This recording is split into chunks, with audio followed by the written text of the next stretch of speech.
A seemingly ordinary morning at the National Conference Center in Washington, D.C., took an unexpected turn when Michelle Obama, known for her calm demeanor and measured words, uttered a phrase that left the entire room stunned. Hundreds had gathered to hear inspiring speeches, but no one could have anticipated the moment that would soon shock the nation. As the atmosphere remained solemn, Michelle, standing tall at the podium, began her speech with striking statistics. 60% of Black and Latino students in low-income areas lack access to advanced courses, compared to just 20% in affluent areas. She emphasized, children deserve to learn in schools that uplift them, not systems that abandon them. Her gaze sweeping the audience with resolute emotion. John Nye Kennedy, seated among the speakers, lightly fingered his stack of notes, a folksy smile masking his sharpness. As Michelle concluded, he leaned toward the microphone, his southern drawl rolling like a lazy river. "Mrs. Obama, I respect your passion," he began, his tone tinged with warmth, "but throwing money at schools isn't the answer. Parents and communities need to take responsibility. School choice is the key to unlocking children's potential." A few nodded in agreement, while others exchanged skeptical glances. Michelle didn't flinch, her eyes sharp as a blade. "Senator, school choice means nothing when public schools are neglected. Classrooms are crumbling, and teachers are underfunded," she replied, her voice calm but cutting.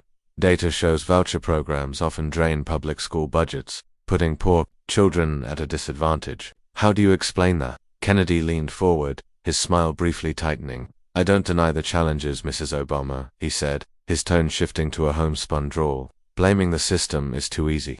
We see hard-working parents and small schools succeeding. Some of the programs you propose seem to favor just a few groups, don't they?"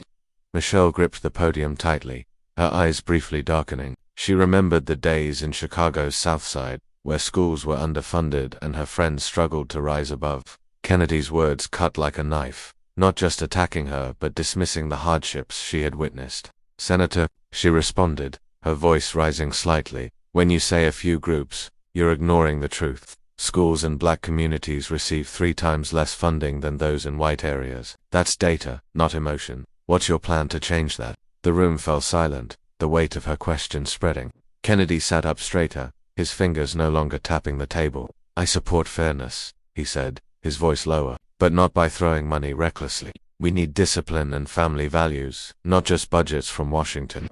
Michelle stood taller, her hands clutching the podium. Anger began to creep in, like the time she'd faced dismissal in the past. "Discipline and values don't buy textbooks or fix leaking school roofs," she retorted, her voice sharp as a blade. "When 80% of schools in poor areas lack basic equipment, that's a policy failure, not parents. Senator, what do you propose to face this reality?" Kennedy pursed his lips, a cold glint flashing in his eyes. "Mrs. Obama, we see schools succeed with less money because communities come together," he replied, his voice dropping, almost biting. "Your big city solutions don't fit everywhere, Senator," Michelle began, her voice trembling slightly, no longer her usual calm. "You talk about responsibility, but when children learn in underfunded schools, you blame families. You think we're not trying." She paused, her hands gripping the podium's edge, her eyes flashing with anger. Kennedy opened his mouth to respond, but before he could speak, Michelle, in a rare moment of losing control, blurted out, "Why don't you go back to the zoo?"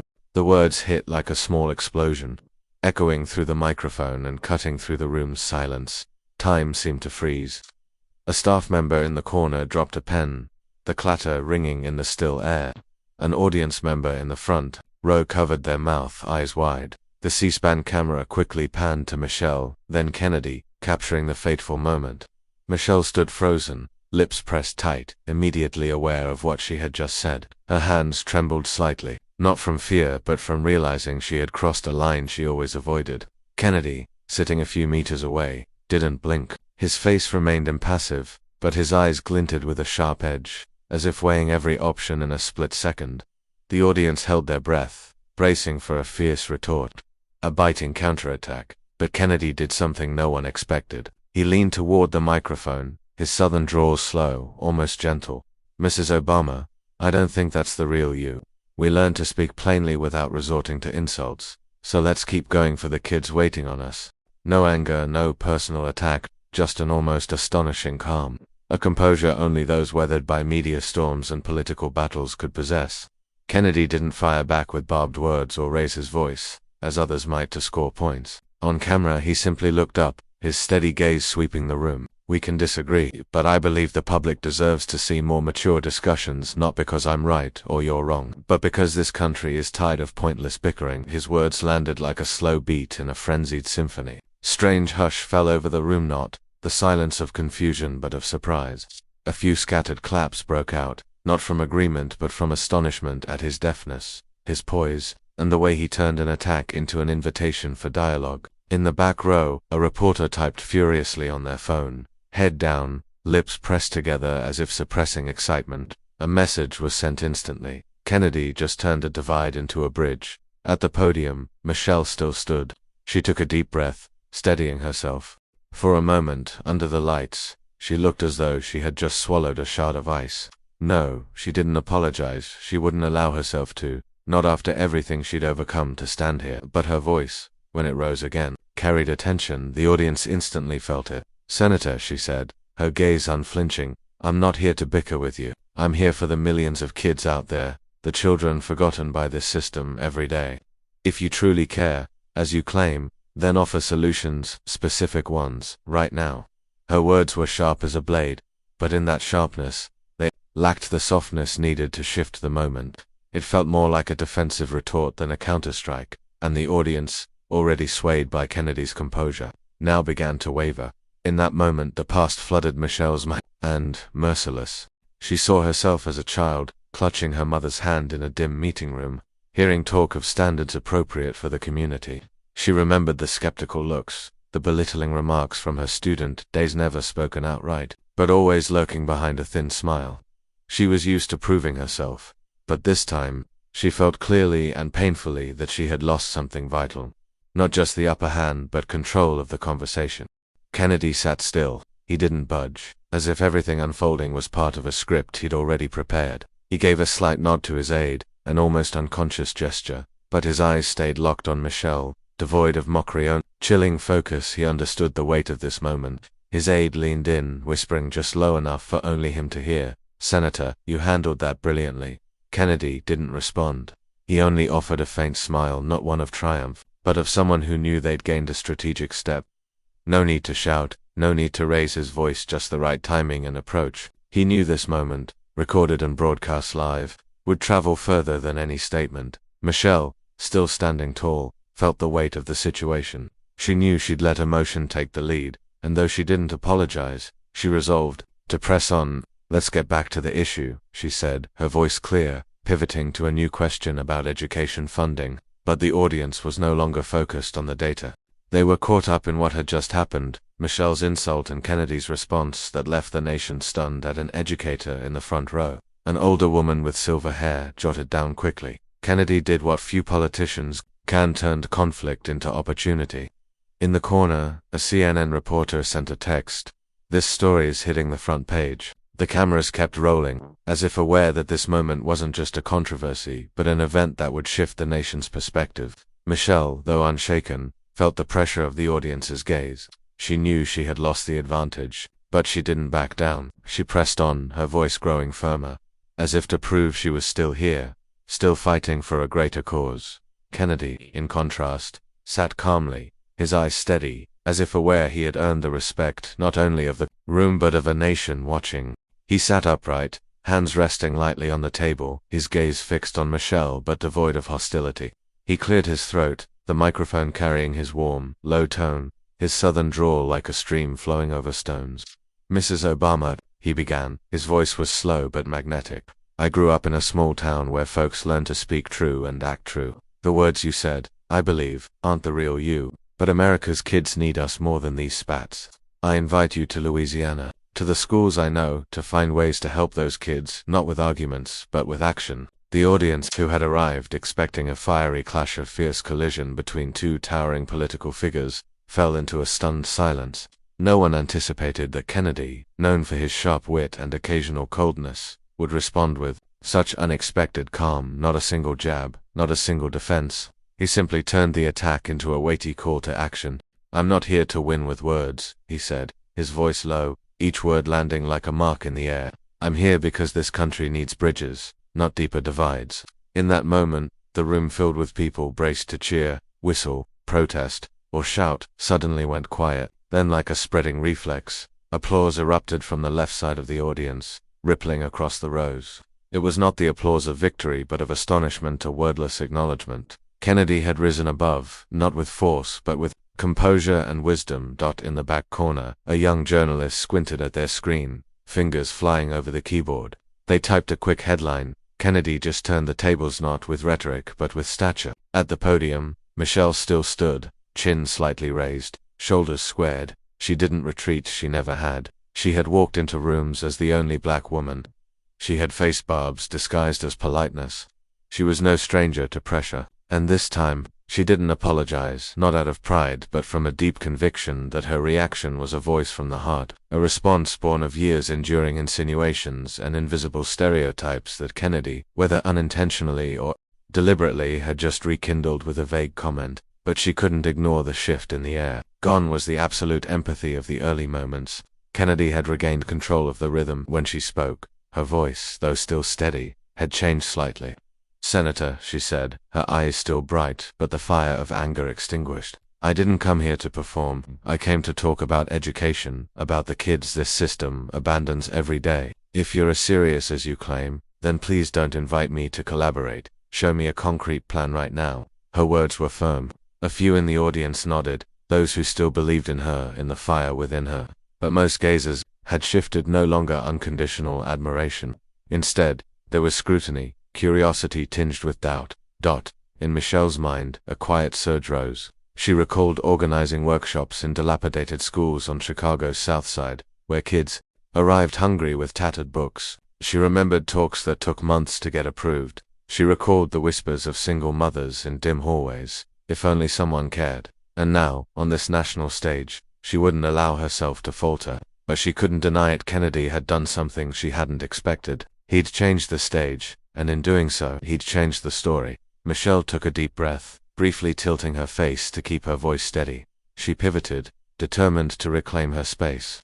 "We can talk about unity, about a new political culture, but unity can't just be words. 70% of schools in low-income areas lack STEM teachers. Half of them don't have adequate labs. Those kids don't need invitations to collaborate, they need funding, policies, staff." Her voice was strong, but it now echoed in a room that had changed. She knew it. She felt the reporters' gazes as if they were capturing not just her words but her tone, her breath, and any hint of someone losing control of the narrative. Kennedy remained silent. He simply observed, not passively but with purpose. He let Michelle continue, not out of fear but because he understood that sometimes, to win, one must know when to stay quiet. His aide leaned in to whisper, "You've got the upper hand now. Just keep the rhythm." Kennedy didn't respond. He only clasped his hands in front of him, nodding slightly as if confirming what he'd known before stepping onto the stage. In politics, victory doesn't always come from speaking the most but from speaking at the right moment.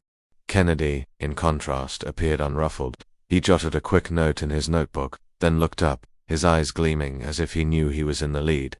An aide whispered in his ear, "Sir, social media is going wild over your invitation." He gave a slight nod, betraying no smugness.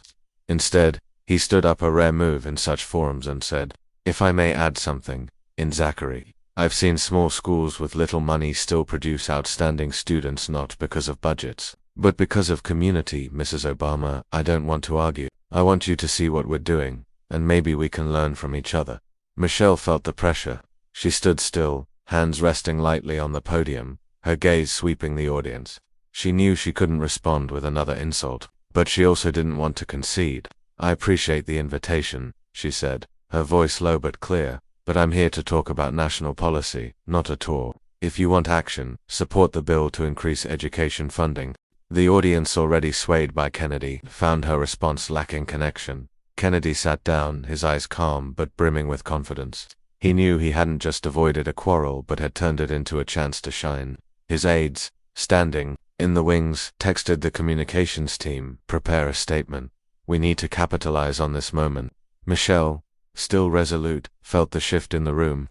She knew she'd let emotion take the lead, and though she didn't regret her words, She realized Kennedy had deftly turned them to his advantage. She continued, her voice steady again. We need to focus on the kids, not these theatrics. But the audience and the nation watching on screens had been swept into the narrative. Kennedy was shaping a story of dialogue, dignity, and leadership. John Kennedy's invitation for dialogue at the National Forum on Education and Equity was like a stone tossed into a still lake, sending ripples across the room and beyond, reaching phone screens, TVs, and laptops nationwide. The moment Michelle Obama blurted out, "Why don't you go back to the zoo?" and Kennedy's poised response became the epicenter of a media storm. In less than 5 minutes, a short clip of the event flooded social media platforms, sparking thousands of comments, shares, and heated debates. The story wasn't just a controversy, it had become a phenomenon, shaping how the nation viewed the two figures. Mainstream media quickly jumped in. CNN ran the headline, "Kennedy turns insult into reconciliation opportunity, wins public opinion." MSNBC, while trying to defend Michelle, admitted Kennedy's response was a rare moment of political finesse. Fox News was blunt, "Michelle Obama loses control. Kennedy proves leadership grit." Pundits dissected every detail, from Michelle's eyes when she uttered the insult to Kennedy's calm smile. A body language expert on CNN noted, Kennedy commanded the space with composure, while Michelle, though strong, appeared tense. In the room the atmosphere remained charged. Audience members began whispering, phones raised to capture the next moments. A teacher from Chicago, seated in the middle rows, turned to a colleague, "I'll use this clip to teach students about handling conflict." In a corner, a group of law students live-streamed a video on Instagram, captioning it, "Kennedy just rewrote how to handle an insult." C-SPAN, expecting to record an academic forum, now broadcast a historic moment. Kennedy, seated at his place, maintained a calm exterior, but his eyes gleamed with confidence. He offered no further comment, letting his invitation speak for itself. His aide, standing in the wings, constantly checked their phone, reporting, "Sir, social media is leaning our way.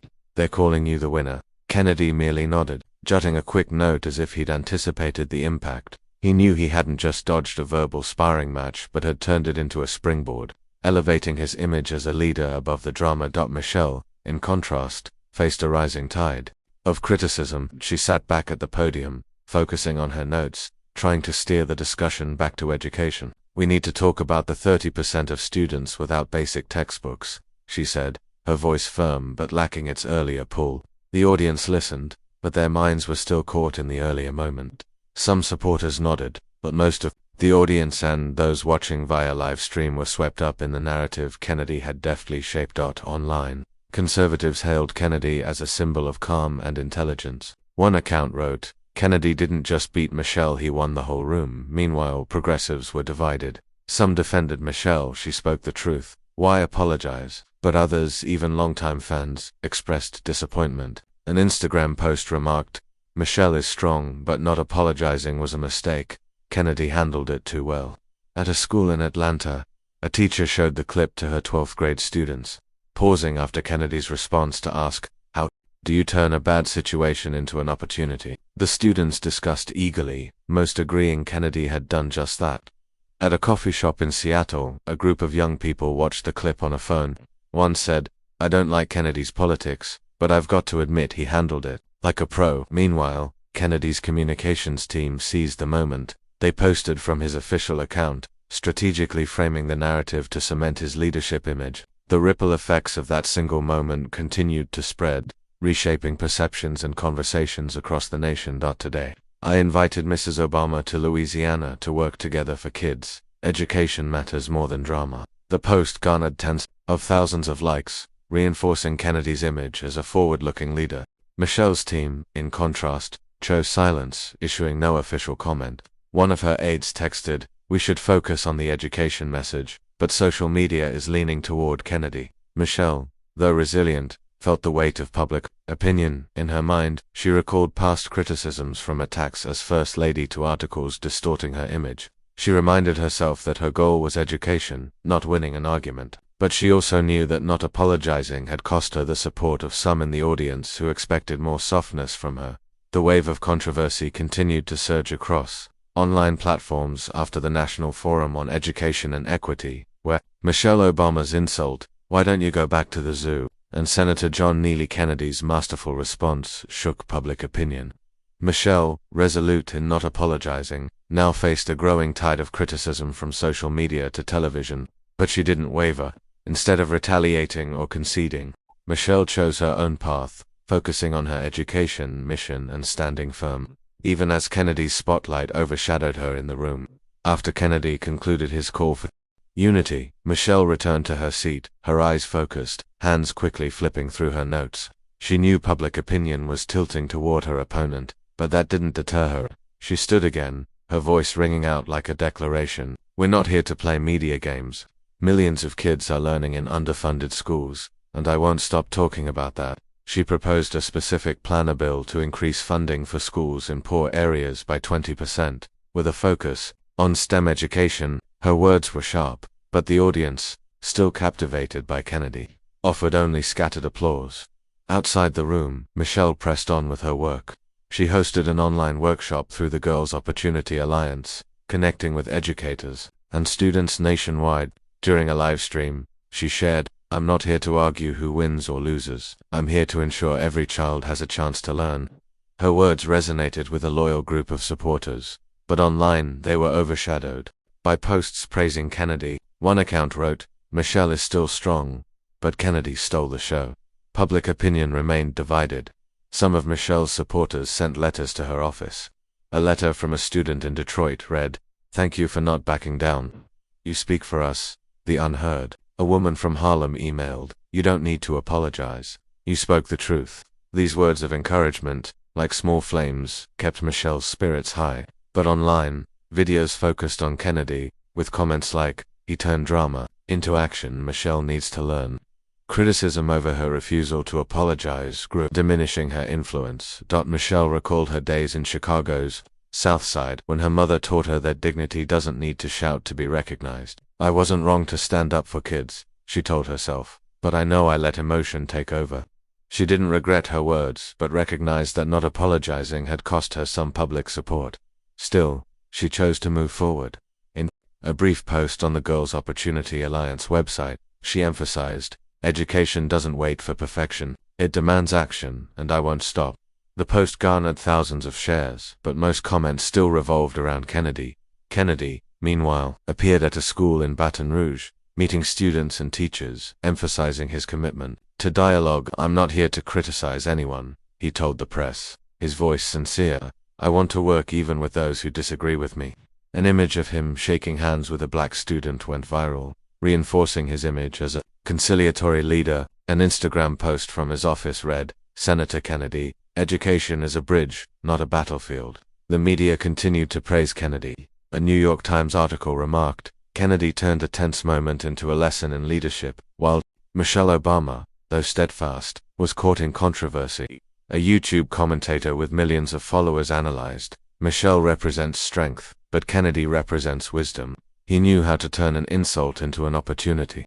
The video racked up hundreds of thousands of views, solidifying Kennedy's position. Michelle's team tried to redirect the narrative. An aide suggested she respond to Kennedy's invitation, but she refused. "I don't need a trip to prove my commitment," she said in a private meeting, her voice full of resolve. Instead, she focused on a new campaign, calling on companies to fund equipment for underprivileged schools. The campaign gained attention but wasn't enough to outshine Kennedy's spotlight. A journalist in the audience, still taking notes, whispered to a colleague, "Michelle's strong, but Kennedy won the media game." In a private moment, Michelle sat in her office, reading a letter from a teacher in Oakland. "You inspired me even when the world turned its back." She smiled, set the letter down, and looked out the window. She knew she'd lost the advantage, but her mission for kids, for equity, remained unchanged.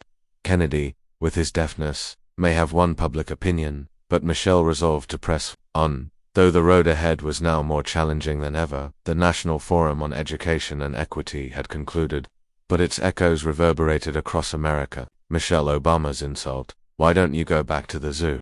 and Senator John Neely Kennedy's masterful response shaped a larger narrative, extending beyond the conference walls. Kennedy, with his invitation to dialogue in Louisiana, became a symbol of finesse and reconciliation, lauded by media and the public. Michelle, resolute and not apologizing, continued her education mission. but her spotlight was dimmed by criticism and Kennedy's lead. In the days that followed, the event was more than a media moment. It sparked small but meaningful shifts, particularly elevating Kennedy as the victor. Kennedy didn't let his victory rest on words alone. He swiftly organized an education forum, inviting activists, teachers, and parents from diverse communities. In his opening speech, standing before a group of students, his warm Southern voice resonated. "We're not here to argue but to build. Every child, no matter their skin color, deserves a decent education." Images of him holding hands with a black student and chatting with parents about school needs were captured by the media and went viral. A USA Today article wrote, "Kennedy turned a moment of controversy into practical action, proving leadership is about deeds, not just words." Meanwhile, Michelle pressed on with her mission but under mounting pressure. She launched a new campaign through the Girls' Opportunity Alliance, urging tech companies to donate computers to underprivileged schools. In a speech in Chicago, she emphasized, "I'm not here to chase public opinion, I'm here to ensure kids have a future."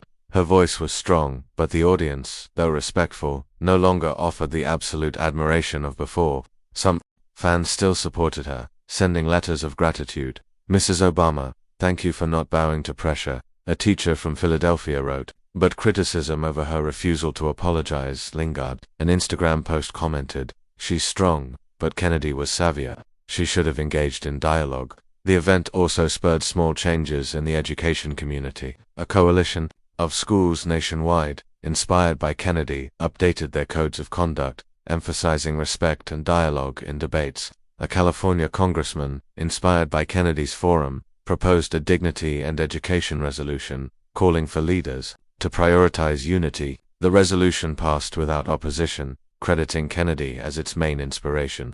A political journalist wrote, "Kennedy turned an ugly moment into a catalyst for policy change." Meanwhile, Michelle's name was rarely mentioned in policy discussions. Though she continued her work, Kennedy became a model for turning a bad situation into positive momentum. His education forum, far from a one-off event, paved the way for a series of similar workshops across America. Community leaders from Atlanta to Seattle began hosting discussions inspired by him, emphasizing unity over conflict. A teacher in Denver, after attending a workshop, shared on an online education forum, "Kennedy showed me you can stand firm while staying open to dialogue." Stories like these spread, reinforcing his legacy as a leader who inspires. The event ultimately was more than a controversy. It was a lesson in how leadership can turn adversity into opportunity. Kennedy, with his legacy, became a symbol of reconciliation and action. The image of him standing among students with a warm smile will linger as a reminder that dignity doesn't need to shout, it only needs to act at the right time in the right way. The story of the event at the National Forum on Education and Equity, where Michelle Obama impulsively insulted Senator John Neely Kennedy with the remark, "Why don't you go back to the zoo?" and Kennedy's poised response, left profound lessons applicable to life in the United States today, especially in the polarized context of 2025. Kennedy's invitation for dialogue in Louisiana, instead of an angry retort, demonstrated the power of calm and reconciliation in conflict. Meanwhile, Michelle's decision not to apologize, though showing resolve, cost her public support, reflecting how American opinion values flexibility and humility. The rapid spread on platforms, along with hashtags, illustrated how social media shapes public perception, often favoring those who turn challenges into opportunities. The takeaway is that in a deeply divided American society, from political debates to educational inequities, how we respond to conflict matters more than the initial words. Kennedy turned an insult into a call for unity, as seen when he organized the forum in Baton Rouge, showing practical action can diffuse tension. Americans